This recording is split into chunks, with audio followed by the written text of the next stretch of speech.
تو اس طرح فقہا نے ارشاد فرمایا کہ اگر کوئی شخص حج کے لیے جائے، وہ اس قدر صاحب حیثیت ہو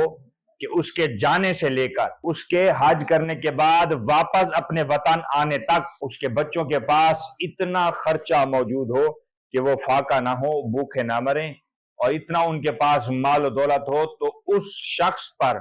وہ صاحب حیثیت ہے اور اس پر حج فرض ہے۔ اب وہ شوال میں عمرے پر جائے یا نہ جائے، اس کے لیے یہ بات نہیں، وہ پاکستان میں بھی ہو، اگر صاحب حیثیت ہے تو اس پر حج فرض ہے۔ یہ ضروری نہیں کہ کوئی شخص عمرے کی قوت رکھتا ہے اور وہ شوال کے دنوں میں حج پر چلا گیا ہے اور عمرے پر چلا گیا ہے تو اب اس پر حج فرض ہو گیا، قطعاً نہیں۔ تبیان القرآن کے مصنف علیہ رحمت علامہ غلام رسول سعیدی صاحب اپنی کتاب میں لکھتے ہیں،